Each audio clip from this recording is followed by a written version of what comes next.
आइए सबसे पहले वो वीडियो देखें जहां सदगुरु ने यह टिप्पणी किया। 33 वर्ष की आयु में तुम्हें सूली पर चढ़ाया गया और एक भयानक मौत हुई। तुम इसे सफल जीवन कहते हो? नहीं, लेकिन हम उसकी पूजा करते हैं, क्योंकि जब वह सूली पर चढ़ा रहा था उसने कहा कि उसे नहीं पता वह क्या कर रहा है, उसे माफ कर दो। हम उसकी पूजा करते हैं न कि इसलिए कि उसे सूली पर चढ़ाया गया, बल्कि उसकी गुणवत्ता के कारण। उसने अपनी गुणवत्ता नहीं खोई। ये गुणवत्ता ही पूजा योग्य है, क्योंकि ये हम सब के साथ सही है। अगर दुनिया गंदगी फैलाएगी तुम गंदे बन जाओगे, कड़वाहट फैलाएगी तुम कड़वे, गुस्सा फैलाएगी तुम गुस्से में आओगे। अधिकांश मनुष्य इसी तरह जीते हैं। क्योंकि वह इसी पर जीता था, हमने कहा कि वह भगवान समान है। जैसा आपने देखा, सदगुरु ने कहा कि यीशु मसीह केवल 32 वर्ष की आयु में मारे गए, इसलिए उनका जीवन असफल था। फिर भी हम उनकी आराधना करते हैं, क्योंकि उन्होंने क्रूस पर चढ़ाए जाने के बाद भी कहा, हे पिता, इन्हें क्षमा कर, क्योंकि ये नहीं जानते कि क्या कर रहे हैं। सदगुरु का मानना है कि यीशु का क्षमा करने का स्वभाव ही उन्हें आराधना के योग्य बनाता है। लेकिन बाइबल के अनुसार यीशु का जीवन, मृत्यु और पुनरुत्थान केवल उनके स्वभाव की बात नहीं है, बल्कि उनके ईश्वरत्व और उद्धार के कार्य की बात है। आइए इसे विस्तार से समझें। क्या यीशु का जीवन असफल था? सदगुरु का कहना है कि छोटी उम्र में मृत्यु असफलता है, लेकिन बाइबल बताती है कि यीशु की मृत्यु ईश्वर की योजना का हिस्सा थी। यशायाह 53:10 परमेश्वर को यह अच्छा लगा कि वह उसको पीड़ा दे। जब वह अपने प्राणों को दोष के लिए बलिदान करेगा, तब वह वंश देखेगा। यूहन्ना 19:30 यीशु ने कहा, पूर्ण हुआ। यीशु की मृत्यु पराजय नहीं थी, बल्कि मानवता के पापों का प्रायश्चित था। यह ईश्वर की उद्धार योजना का पूरा होना था।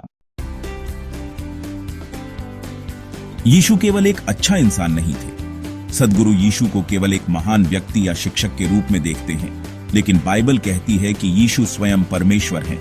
यूहन्ना 1:14 आरंभ में वचन था, वचन परमेश्वर के साथ था और वचन परमेश्वर था, और वचन देहधारी हुआ। यूहन्ना 8:58 इससे पहले कि अब्राहम हुआ, मैं हूं। यीशु ने स्पष्ट रूप से स्वयं को परमेश्वर घोषित किया। हम उनकी केवल उनके अच्छे गुणों के कारण नहीं, बल्कि उनके ईश्वरत्व के कारण आराधना करते हैं। यीशु की मृत्यु प्रेम का उदाहरण नहीं, बलिदान था। सदगुरु यीशु की क्षमा को एक नैतिक गुण मानते हैं, लेकिन बाइबल सिखाती है कि यीशु की मृत्यु पापों का प्रायश्चित था। 2 कुरिन्थियों 5:21 जो पाप से अज्ञात था, उसी को उसने हमारे लिए पाप ठहराया कि हम उसमें परमेश्वर की धार्मिकता बन जाएं।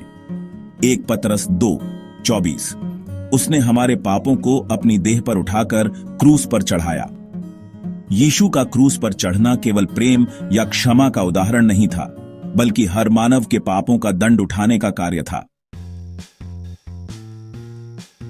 यीशु का पुनरुत्थान उनकी ईश्वरता का प्रमाण। सदगुरु यीशु के पुनरुत्थान की बात नहीं करते, लेकिन बाइबल में यही सबसे बड़ा प्रमाण है कि यीशु परमेश्वर हैं।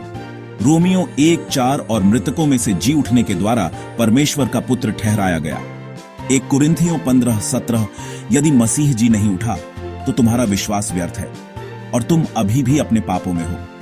यीशु का मृतकों में से जी उठना उनके ईश्वरत्व और उद्धारकर्ता होने का सबसे बड़ा प्रमाण है। हम यीशु की आराधना क्यों करते हैं? हम यीशु की आराधना केवल इसलिए नहीं करते कि उन्होंने क्षमा किया, बल्कि इसलिए करते हैं क्योंकि वह परमेश्वर, उद्धारकर्ता और राजाओं के राजा हैं।